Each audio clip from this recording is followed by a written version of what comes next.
Join Kids Hut family.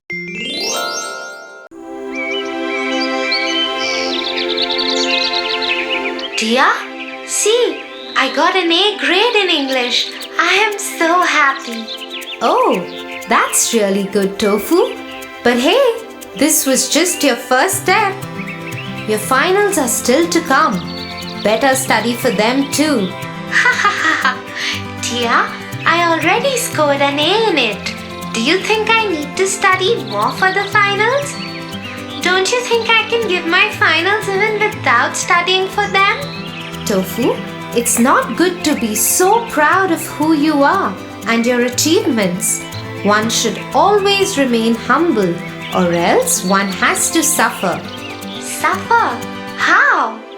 Come, I'll tell you a story. The Oak Tree and the Reeds. An oak tree stood tall and strong near the bank of a river and close to some reeds.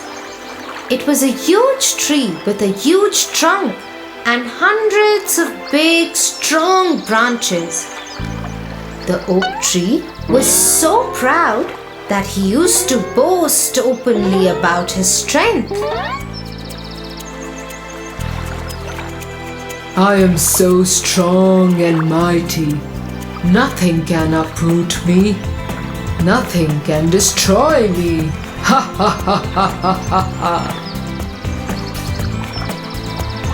Listening to what the oak tree was saying, the reeds couldn't resist but say, "Oh, mighty oak tree, don't be so proud of your strength. Nothing in this world is immortal. Being modest is the key." Ha ha ha ha ha. You little feeble reeds. What do you know about strength and being the strongest tree in the jungle? Making fun of those reeds, the oak tree stood there with pride when suddenly the wind started to blow. The reeds bowed their heads as the wind started getting stronger. Watching this, the oak tree said, You are so petite and weak. The slightest of winds make you bow your heads. How would you survive the strongest of storms? Ha ha ha ha ha. Soon the winds turned into a hurricane, and the oak tree, standing straight with pride, continued to laugh at the reeds. "Oak tree, you might be big and strong, but you need not worry about us. We will bow our heads in this powerful hurricane and survive it. If you will continue standing straight, you will not be able to survive in these strong winds and break in no time." No, nothing can uproot me.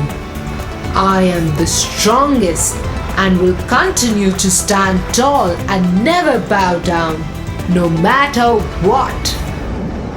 The winds got more furious, and soon the hurricane took its peak. The little reeds kept their heads low and started swinging in the rhythm of the wind, thus preventing themselves from getting uprooted. But the oak tree, which stood straight and tried fighting the hurricane winds, soon broke down and fell in the river. Ah, no! This is not possible. See, we told you. You just learned a lesson. Better to yield when it is foolish to resist than to resist stubbornly and be destroyed. And the oak tree went drifting in the water, crying over his own false pride. Tia, I think I know what you want to explain to me. I will not get fooled by my own pride, and I will continue to study hard. Good, Tofu. Now let's get back to our studies.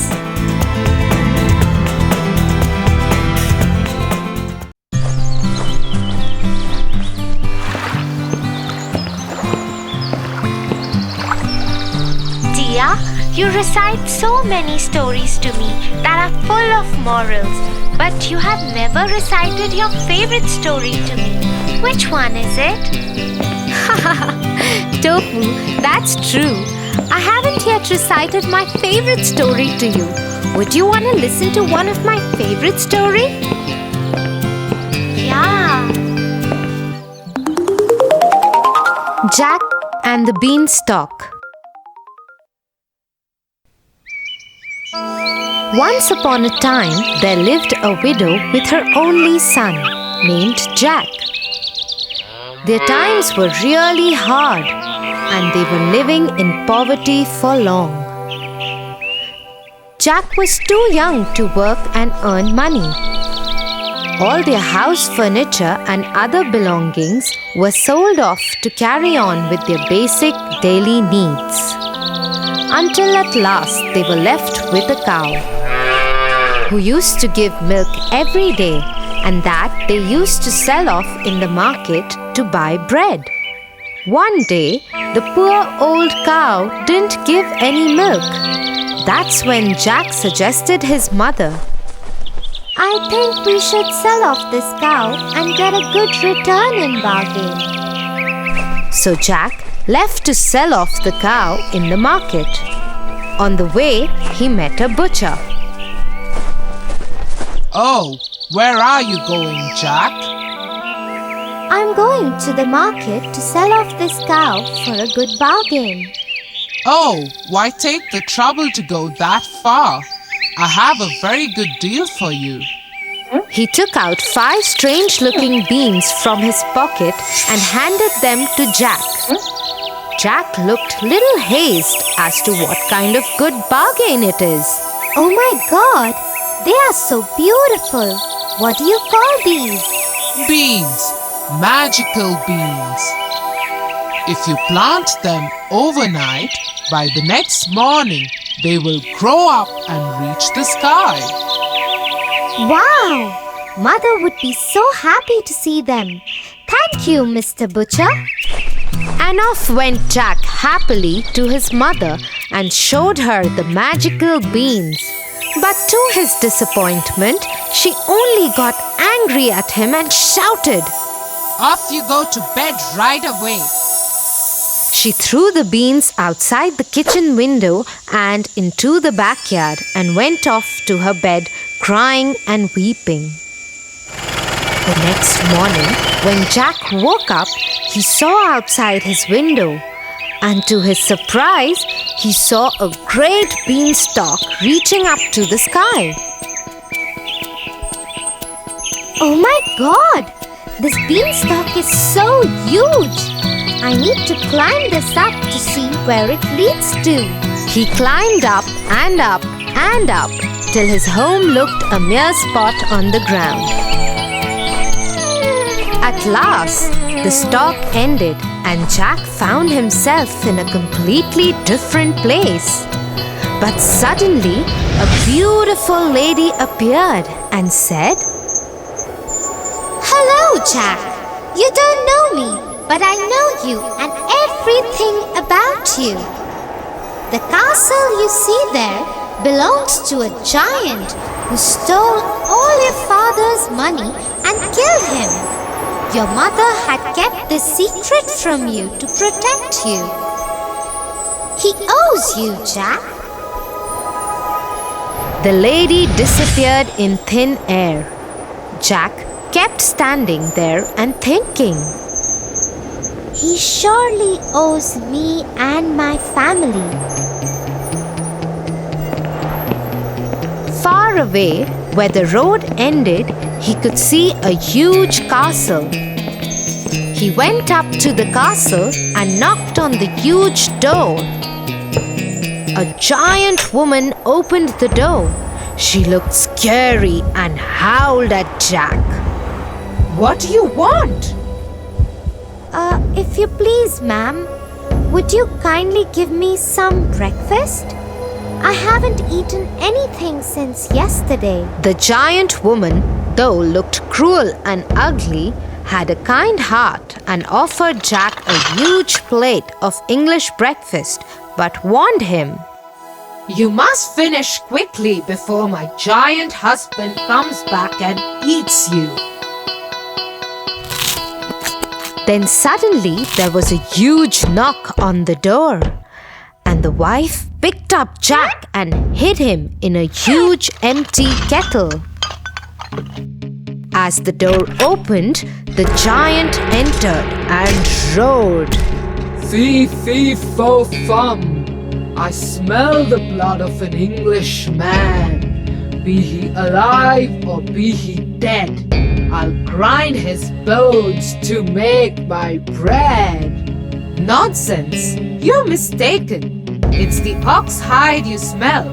So he sat down at the table and ate the ox that his wife had served him as breakfast. After he finished, he asked his wife, Get me my money bags. He started counting his money, but he was so sleepy that he slept on the table. The whole room was roaring with his snore. Jack, taking an opportunity of this time, got out of the kettle, picked up the money bags and ran towards the door. Before the giant woke up, he climbed down the beanstalk and to his cottage and did not look back even once. He took a sigh of relief and ran to his mother. Mother, look what I got. We are rich now. The mother and the son lived quite comfortably. Till one afternoon, when his mother was away, he decided to go up to the giant's castle and see what was happening there. So he climbed up the beanstalk and reached the castle. There, standing at the door, he saw the giant's wife again. But she didn't recognize him because he was dressed impeccably this time. If you please, ma'am, He said, will you give me some breakfast? Run away, you little boy! Last time a boy came, he stole my husband's money bags. But since she was kind-hearted, she offered Jack breakfast. At that very moment, the giant knocked on the door and quickly she hid Jack in the oven. The giant entered and roared. Fee, fee, fo, fum. I smell the blood of an Englishman. Be he alive or be he dead, I'll grind his bones to make my bread. But the giant's wife once again assured him that he is mistaken and offered him his huge breakfast to eat. After eating his food, he asked his wife, Get me my golden hen. The wife got the hen and the giant roared in his voice. Lay! That very moment, the hen laid a golden egg, and Jack was left amazed with what he saw. No sooner he saw the giant slipping into his deep sleep, and once again he came out of the oven, picked up the hen, and ran for the door. In the meanwhile, the hen began to cackle. The voice made the giant move a little, but he kept sleeping. Jack climbed down the stalk and went straight to his mother and gave her the golden hen. The mother and the boy were so rich that they had money greater than even what they could spend. One day, he was sitting idle. The thought of the beanstalk crossed his mind again, and he decided to climb it. No sooner he was at the castle, but this time he decided not to be seen and climbed the kitchen wall of the castle and hid himself in the oven. In came the giant, roaring louder than ever. Fee, fee, fo, fum. I smell the blood of an Englishman. Be he alive or be he dead, grind his bones to make my bread. But the giantess was quite sure that she had seen no little boy that morning, and after grumbling a great deal, the giant sat down for breakfast. As soon as he got over with his breakfast, he called out to his wife, "Bring me my harp! Sing!" ordered the giant. Soon the harp started singing the most beautiful sounds ever heard, and no sooner the giant fell off into his deep sleep. Jack, who was waiting for this moment, got out of the oven and climbed the table to grab the harp. But as soon as he started running off with it, the harp started shouting, "Master! Master!" The giant woke up just in time to catch the sight of Jack running out of the kitchen door. With a fearful roar, he saw Jack running with the harp and dashed after him. Little Jack ran as fast as he could, while holding the harp tightly in his hands. The giant, taking terribly long strides, gained on Jack, and he would have been caught if Giant had not slipped over a boulder.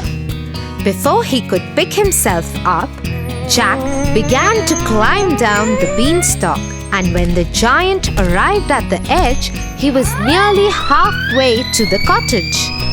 The giant began to climb down too, but as soon as Jack saw him coming, he called out, "Mother, bring an axe!" The widow hurried out with the chopper. Jack had no sooner reached the ground than he cut the beanstalk right in two. Down came the giant with a terrible crash, and that, you may be sure, was the end of him. But the mother had a very important advice for Jack. Jack, what the giant did to your father was bad. But you should not have been so greedy. He reaped what he sowed, but greed is also a bad deed. Jack agreed to his mother and promised to never be greedy again, and they lived happily ever after. Wow, Tia, that was such an adventurous story. Yeah, Tofu, and do you know why it was my favorite story? No? Tell me? The story was about a brave boy who wanted to fight against poverty, and in a way, he got a chance to take revenge of his father too. But in the process, he forgot that harming the giant again and again was not ethical, and stealing from the giant's house was also against his morals. Oh, that's quite a heavy thought for my little brain.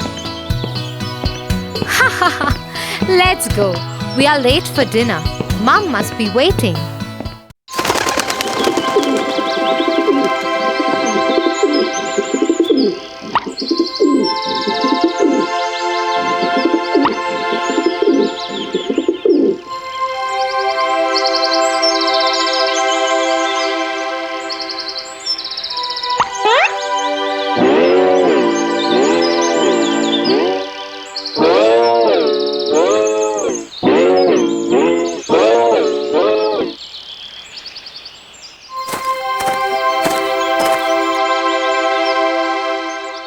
Hey Tia, that monkey over there tried to imitate me. Oh, really? Tia, why are you laughing? Wait, I'll tell you why monkeys do this. The monkeys and the cap seller.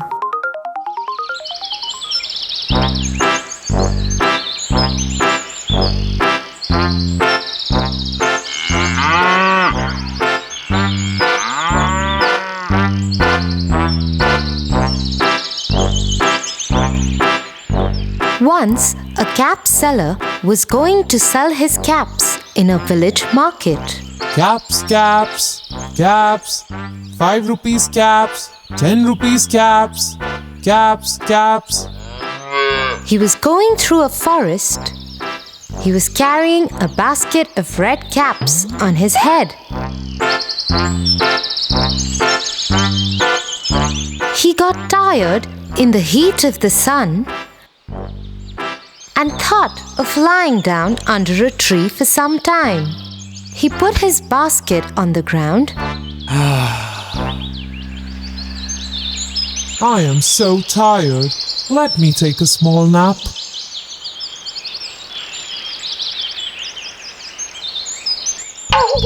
There were monkeys on that tree.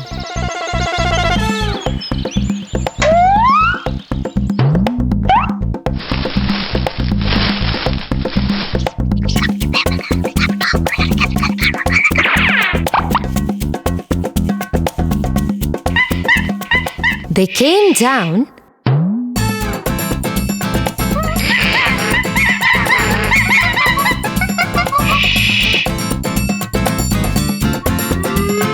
and one by one took all the caps from the cap seller's basket.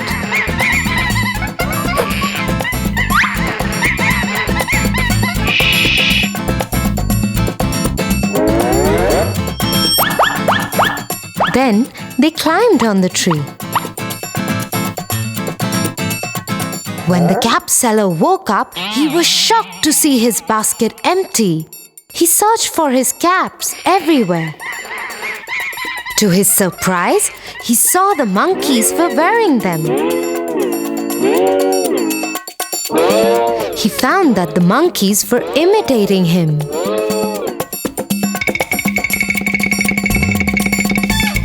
So he started throwing his cap down, and the monkeys did so. The cap seller collected all the caps, put them back in his basket, and went away happily.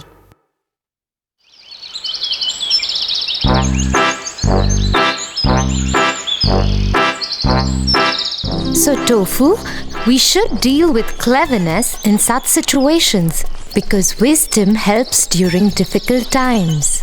I understand.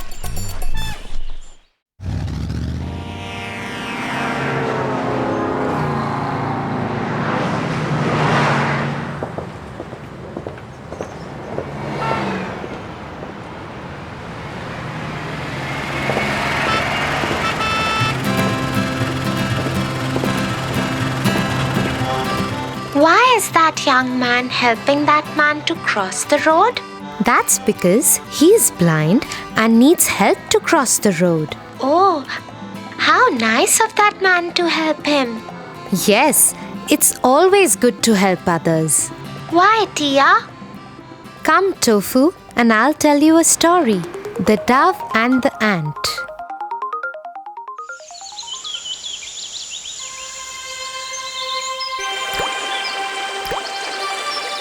One hot day, an ant was walking near a riverbank.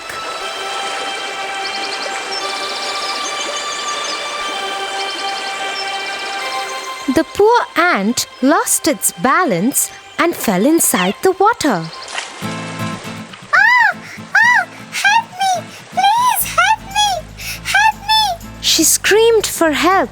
As the flow of the river was too strong, she was carried away. Someone please help me! Help me! Please! Someone help me! Help me, please! Someone help me! Please help me! A dove was watching all this from a nearby tree. The ant was struggling for life in the water. The dove felt very sad for the little ant. Help me! Please help me! Oh no! The little ant is in trouble! And he decided to help her. Help me! Please help me! He said to the ant, Don't worry, my friend. I will save you. The dove quickly plucked off a leaf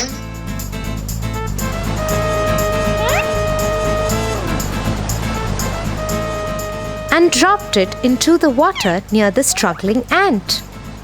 The ant moved towards the leaf and climbed up there, and the ant reached to the shore safely. The thankful ant said, I will always be be grateful to you for saving my life.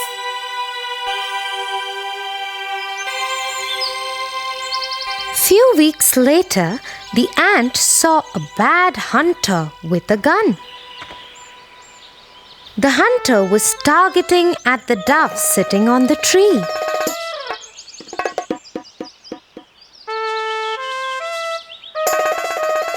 Guessing what he was about to do, the ant quickly bit him on the heel.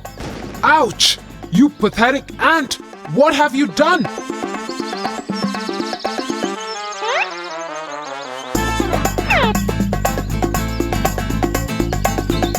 The ant walked away happily as she was able to help the dove in return.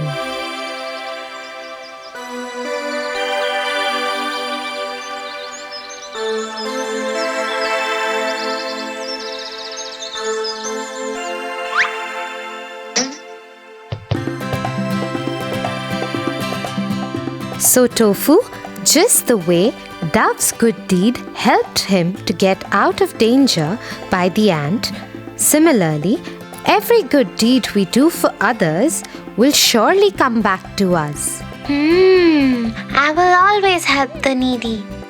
That's like a good boy, Tofu.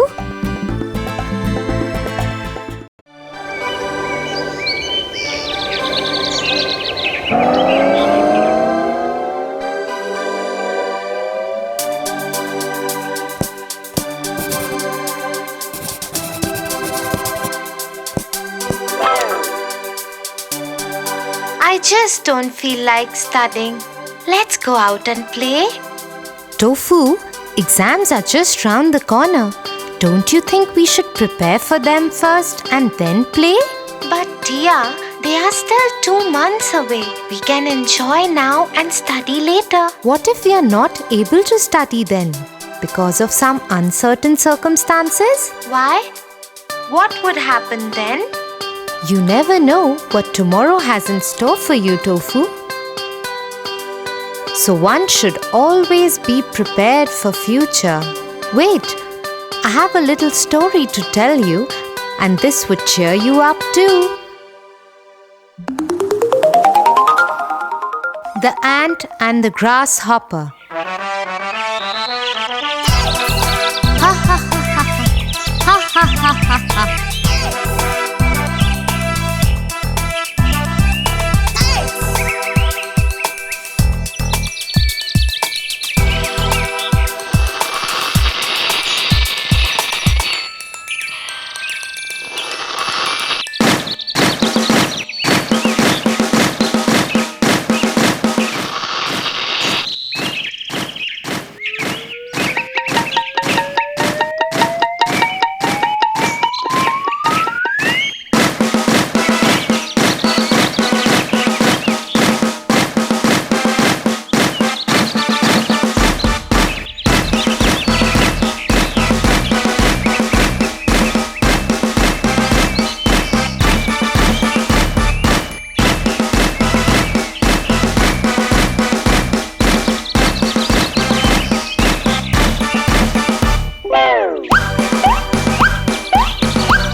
Why are you working so hard? The Almighty has provided us with food on every tree out here. Why work so much? Just eat and relax and have fun like the way I am doing. Stop working like those dumb ants. Come on, let's play together and feast on the food.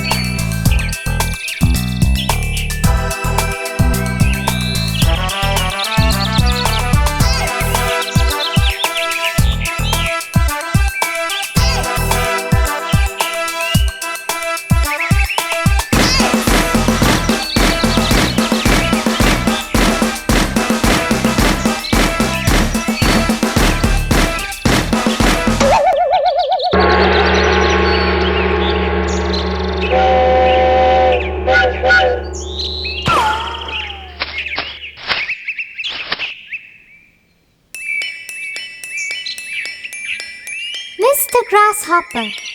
The food that you're enjoying today will not last for long. Please realize that. Well, where is so much food gonna go? Sure, it's gonna be here forever. Once the winters arrive, you will know how difficult it would get to gather food. So save today so that you don't starve in winters. Oh, winters have long time to come.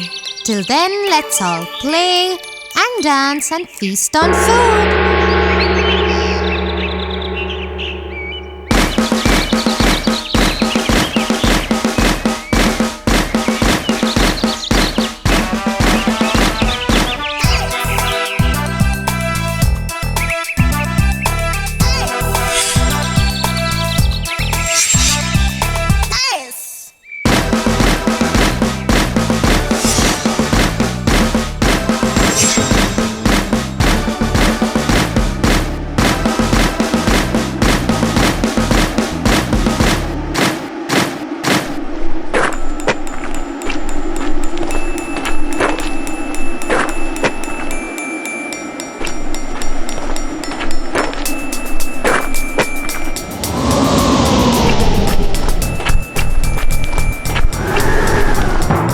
I feel hungry and helpless and tired. I haven't eaten anything in days.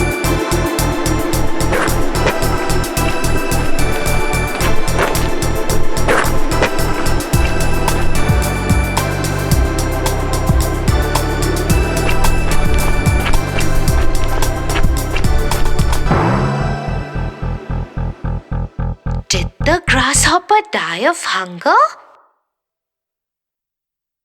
Oh my God! He should have listened to the queen ant. Come on, Tia, tell me what happened next.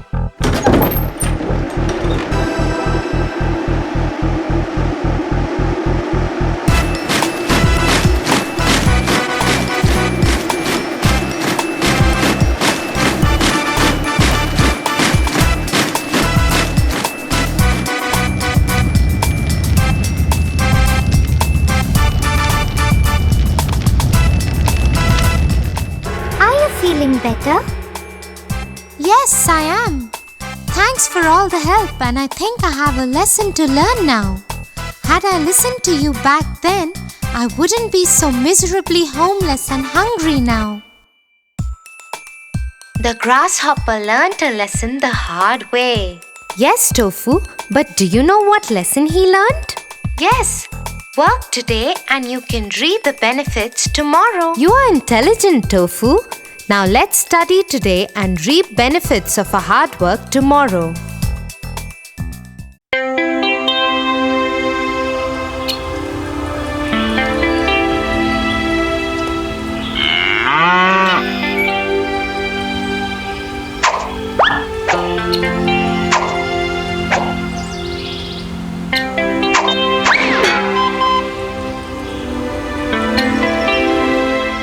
What are you trying to do, Tofu? I am trying to pluck mangoes from this tree, but the effort is going useless. That's because the mangoes are too far away and the stones are too heavy. Then what should I do, Tia? I really want those mangoes. Let me tell you a story. The Three Little Pigs. Once upon a time, there was a mama pig and three little pigs.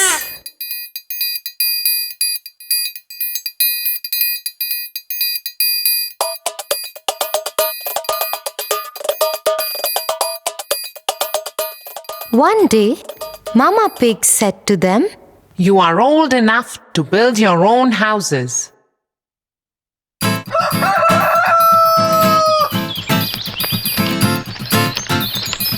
The first pig built a house of straw.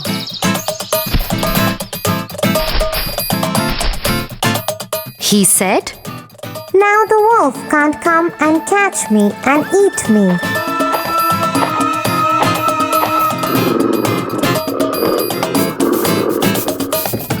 The second pig built his house with sticks.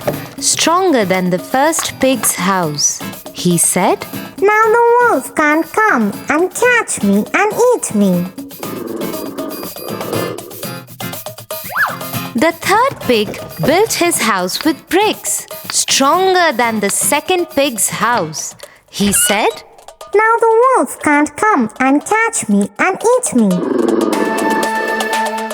Next day, the wolf came to the house made of straw. The wolf knocked at the door and said, little pig, let me come in. I will not let you come in, said the little pig. Then I will huff and puff and blow your house away, said the wolf. So he huffed and puffed. The house of straw fell down, and the wolf ate up the first little pig. Next day, the wolf came to the house made of sticks. He knocked at the door and said, little pig, let me come in. I will not let you come in, said the little pig. Then I will huff and puff and blow your house away, said the wolf. So he huffed and puffed and blew the house away. The house of sticks fell down, and the wolf ate up the second little pig. Next day, the wolf came to the house made of bricks.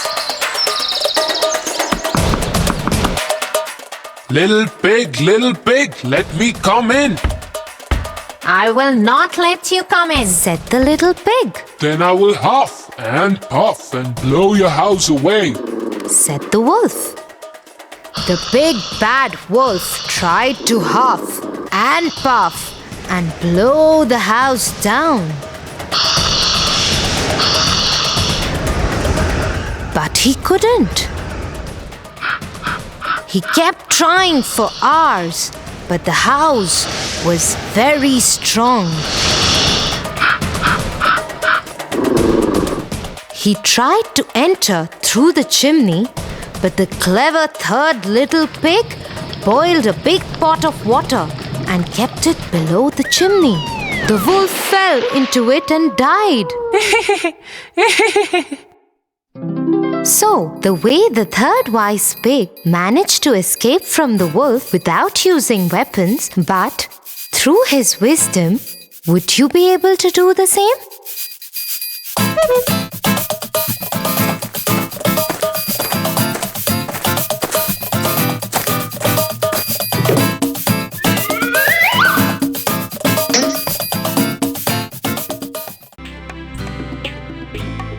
For your favorite rhymes, stories, and more, join Kids Hut family.